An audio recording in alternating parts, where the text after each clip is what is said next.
Sebuah keputusan berani yang nyaris berujung petaka akan menentukan nasib seluruh Pasifik. Pada tanggal 4 Juni 1942, pukul 6.16 pagi, tinggi di atas Samudra Pasifik, 72 pesawat pengebom Jepang beserta pesawat tempur pengawalnya tanpa ampun menerobos pertahanan udara Amerika, melaju kencang menuju sasaran mereka. Itu adalah sebuah atol yang indah, sekaligus markas udara dan laut Amerika yang vital. Sirene serangan udara meraung di seluruh pulau. Para pembela melihat ke atas, menyaksikan pesawat tempur dan pengebom Jepang menukik. Tembakan anti pesawat meledak di atas mereka, semakin intens setiap menitnya. Tentara AS bergegas ke pos mereka, dan semakin banyak senjata anti pesawat mulai menembak. Kedua belah pihak menyadari bahwa hasil pertempuran ini akan memiliki konsekuensi yang mendalam. Ini adalah hari ketika Jepang menyerang Midway. Bom dan peluru menghujani pangkalan udara pulau itu. Peluru penjejak melesat ke langit. Satu persatu target dihancurkan. Pembangkit listrik, depot minyak, hanggar pesawat amfibi, dan kemudian rumah sakit, bersama dengan gudang dan pos komando marinir. Namun, Amerika memberikan perlawanan sengit.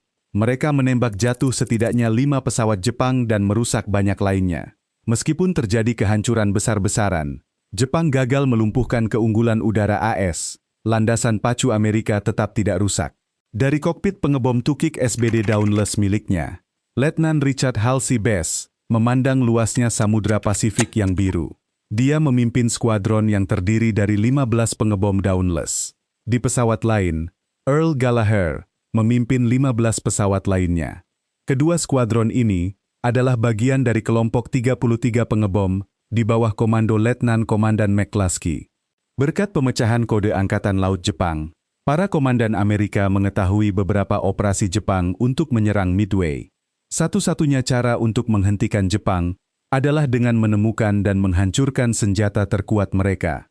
Kapal induk mereka, yang dikenal sebagai Kido Butai.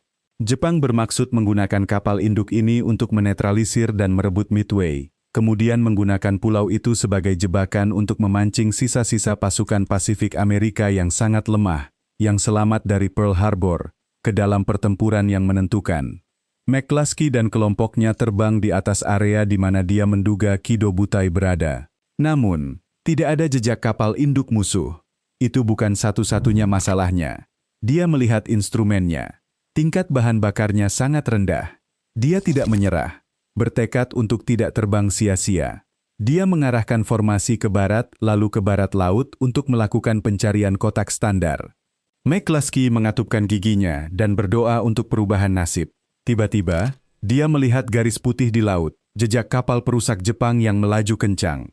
Jejak air putihnya membentuk panah di permukaan laut yang biru. Aku melihat mereka, kawan-kawan. Akhirnya, aku melihat mereka.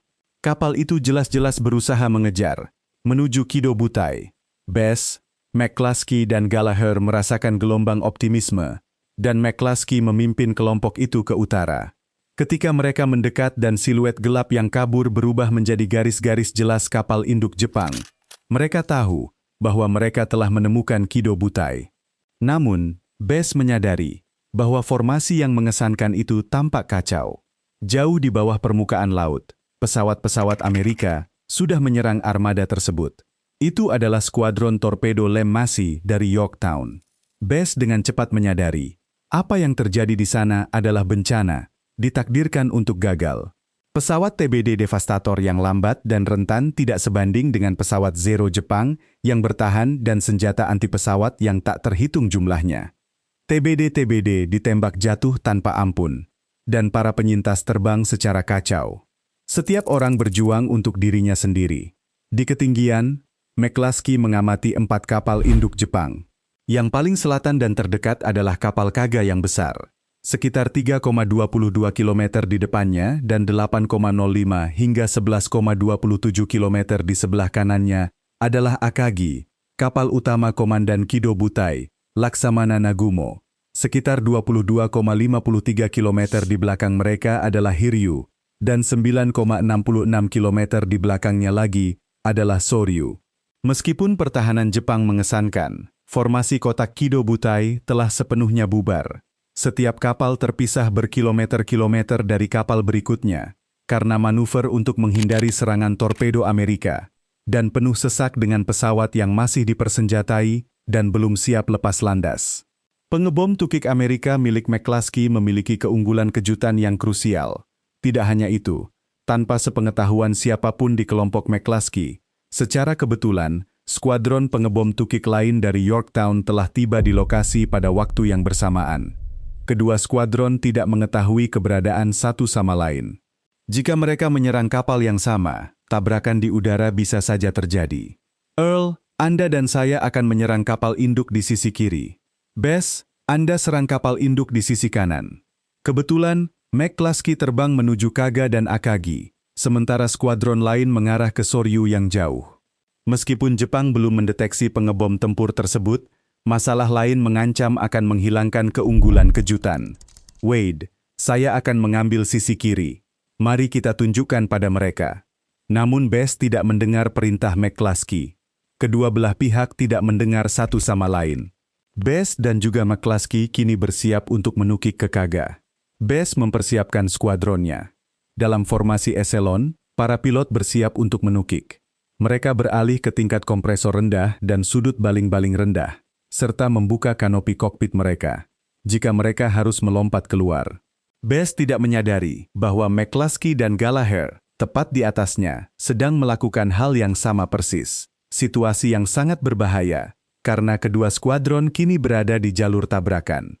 Bess mendorong kontrol ke depan, dan baru saja masuk ke dalam tukikan, ketika kawanan Dauntless, milik McCluskey dan Gallagher, menukik tepat di depannya. Pesawat-pesawat itu hanya meleset beberapa meter, dan nyaris menghindari tabrakan yang dahsyat. Bess menarik kendali ke belakang, terpana oleh keberuntungan murni yang membuatnya selamat. Namun dia tidak punya waktu untuk memahami apa yang baru saja terjadi. Dia berasumsi bahwa McCluskey dan Gallagher telah memutuskan untuk menyerang targetnya. Dengan cepat, dia menutup penutup dan menggerakkan sayapnya untuk memberi sinyal kepada sisa skuadronnya agar membatalkan. Namun dia terlambat. 10 pilotnya bergabung dalam kaskade penukik. Hanya 2 wingman Bess, Ed Kroger dan Ensign Frederick Weber, yang cukup dekat untuk melihat sinyal putus asanya dan menunggu. McCluskey, Earl Gallagher, dan 25 pesawat Dauntless lainnya melesat menuju Kaga. Karena tidak memiliki radar, satu-satunya sinyal peringatan bagi Jepang di atas kapal adalah deru pesawat saat mereka mengarahkan pandangan ke langit. Kyukoka, Kyukoka. 3 pengebom pertama meleset dari sasaran, tetapi kekacauan pecah di Kaga. Perintah-perintah bergema di seluruh dek. Para prajurit diperintahkan untuk mengarahkan semua senjata ke langit. Earl Gallagher menjaga bidikannya tetap terkunci pada kapal induk raksasa itu. Ini harus mengenai sasaran. Siluet kapal memenuhi pandangannya saat dia semakin mendekat. Dia mengatupkan rahangnya dan melepaskan bom. Bom penembus baja seberat 226,8 kg itu melesat menuju kapal dan menghantam tepat di tengah dek penerbangan. Satu persatu bom menghantam sasarannya. Yang berikutnya menghantam anjungan Kaga. Hancur oleh hantaman langsung. Dek penerbangan, penuh dengan pesawat yang baru dipersenjatai dan diisi bahan bakar, terkoyak oleh reaksi berantai ledakan dahsyat. Kehancuran total. 1 kapal induk lenyap. Dari ketinggian 3.657,6 meter, Bess mengamati drama tersebut. Pengebom tukik tunggal dari kapal induk Amerika Yorktown menukik ke kapal induk Jepang lainnya, Soryu. Satu demi satu hantaman merobek Soryu. Dan ledakan-ledakan berikutnya di dalam kapal melahap manusia dan pesawat. 2 kapal induk pertama dihantam dalam selang waktu 4 hingga 5 detik. Asap membumbung ke langit. Di tengah kekacauan, Bess dengan hati-hati memikirkan langkah selanjutnya, karena kini dia hanya memiliki 2 pilot di sisinya. Dia mengarahkan formasi 3 pesawat itu ke kanan. Mereka naik lagi hingga ketinggian 4.267,2 meter. Bess dan wingman-nya bersiap untuk menyerang Akagi, kapal utama Laksamana Nagumo. Jepang fokus pada pertempuran di permukaan laut.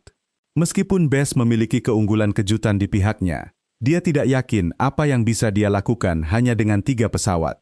Dia tidak bisa membagi sedikit pesawat itu untuk menyerang dari berbagai sudut, dan karena kondisi bahan bakar yang genting, dia tidak bisa melakukan manuver pendekatan untuk serangan frontal. Jadi, Bess dan wingman-nya tidak bisa menjatuhkan bom di sepanjang kapal yang berukuran 259,08 meter, melainkan harus mengenai dek yang lebarnya hanya 30,48 meter dengan tepat. Bahkan dengan kesalahan perhitungan terkecil sekalipun, bom bisa meleset dari lambung kapal. Pearl Harbor masih segar dalam ingatannya.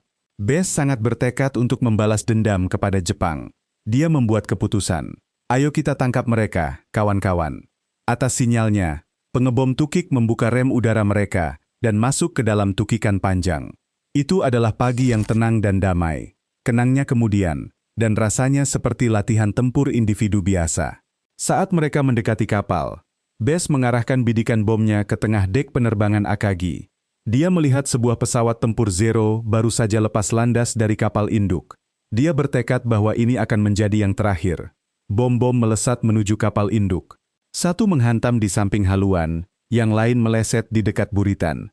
Pada ketinggian 4.572 meter, Bess menekan tuas pelepasan. Bomnya menghantam tepat di tengah dek penerbangan. Ketika dia terbang horizontal kembali, dia tidak bisa menahan diri untuk tidak berbalik. Serangkaian ledakan mengguncang kapal dan menyulut banjir bahan bakar penerbangan dari tangki dan pesawat yang hancur. Seharusnya, kapal induk besar seperti ini bisa menahan 4 atau 5 hantaman bom dan tetap berfungsi. Namun, satu bom Bess telah mengenai tempat yang tepat pada saat yang tepat. Akagi telah dihancurkan. Pada ketinggian rendah, Bess dan kedua wingman-nya melesat melewati pembantaian pesawat tempur Zero Jepang yang menargetkan pengebom torpedo devastator yang tidak berdaya. Bess menahan diri dari keinginan untuk bertempur di udara. Misinya adalah mengebom kapal induk. Saat Bess memulai penerbangan pulang, meninggalkan Kido Butai yang hancur di belakangnya, dia melihat siluet hitam di cakrawala. Jantungnya berdebar kencang, dan dia terbang secepat mungkin pulang. Setelah mendarat di Enterprise, Bess bergegas ke anjungan komando untuk menemui Laksamana Muda Raymond Spruance, Komandan Gugus Tugas Amerika. Dalam perjalanan, dia bertemu McCluskey yang baru saja mendarat. Bess melihat darah menetes dari lengan McCluskey ke dek. McCluskey memiliki 5 pecahan peluru di lengan dan bahunya.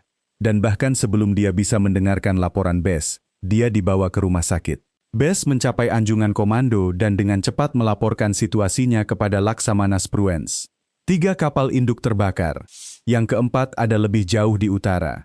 Izin untuk mempersenjatai ulang dan segera lepas landas, Sir. Tidak. Tunggu perintah lebih lanjut. Kita akan mendapatkan mereka. Siap, Sir. Bess harus menunggu beberapa jam sebelum dia bisa lepas landas lagi. Pukul 14.45. Sebuah laporan masuk. Laksamana, kami telah menemukan posisi mereka.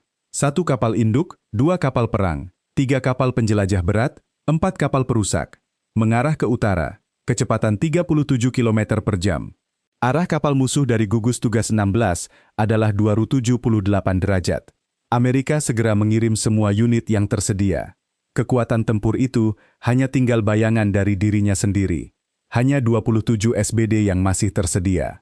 Karena McCluskey tertinggal akibat luka-lukanya, Gallagher kini mengambil alih komando.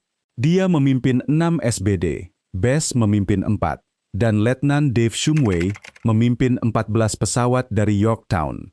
Sekarang pukul 5 sore. Mereka melihat sisa-sisa Kido Butai di cakrawala yang mulai gelap. Gallagher memerintahkan Shumway. Shumway, Anda tangani kapal-kapal perang. Dimengerti. Shumway dan Bess, dengan 10 pengebom tukik, mereka akan menyerang Hiryu, kapal induk terakhir. Meskipun Jepang berpatroli dengan pesawat Zero di ketinggian, mereka baru menyadari keberadaan Amerika ketika Gallagher menukikkan hidung pesawatnya dan masuk ke dalam tukikan. Kyukoka. Untuk kedua kalinya hari itu, Jepang dikejutkan. Namun, senjata-senjata Hiryu memberikan perlawanan yang signifikan. Gallagher mengamati bagaimana api dari moncong senjata anti pesawat menerangi kedua sisi kapal induk saat dia menyesuaikan bidikan bomnya. Namun, tepat saat dia menetapkan sudut tukikannya, Hiryu berbelok tajam. Untuk kapal sebesar itu, dia sangat lincah, dan itu mengejutkan Gallagher. Dia sudah dalam mode menukik. Dia masih mencoba untuk mengoreksi dengan menarik ke atas saat menjatuhkan bom. Bom itu meleset dari buritan, dan Gallagher mengalami cedera punggung saat menarik diri dari gaya G yang kuat. Setelah melihat dua bom berikutnya juga meleset dari kapal, Shumway memutuskan untuk mengabaikan kapal-kapal perang dan memimpin skuadronnya melawan kapal induk. Itu adalah keputusan yang logis, tetapi itu menimbulkan kebingungan di kalangan pilot ketika kelompok Shumway dan 4 pesawat Bes secara bersamaan menukik ke Hiryu. Sekali lagi, Bes harus bermanuver di saat-saat terakhir saat dia bersiap untuk menukik. Perubahan haluan untuk sudut pendekatan yang lebih baik memberikan kesempatan kedua bagi pesawat tempur Zero musuh untuk menyerang. Bes dan pesawatnya melanjutkan belokan. Dia melihat ke samping dan menyaksikan peluru menembus pesawat wingman-nya, Fred Weber. Bes melihat temannya melesat menuju samudra, dan gelombang kemarahan melandanya. Dia mengarahkan pengebom tempurnya langsung ke haluan kanan. Untuk kedua kalinya hari itu, Dick Bes mencetak hantaman langsung. Bomnya mengenai lift pesawat depan dan melontarkan bagian-bagiannya ke struktur pulau kecil Hiryu. 3 bom lainnya menghantam berturut-turut, semuanya di area yang sama, meninggalkan kawah raksasa tunggal di dek penerbangan. Dari ketinggian, terlihat seolah-olah tangan raksasa telah merobek jantung Hiryu dari haluannya, dan meninggalkan luka menganga.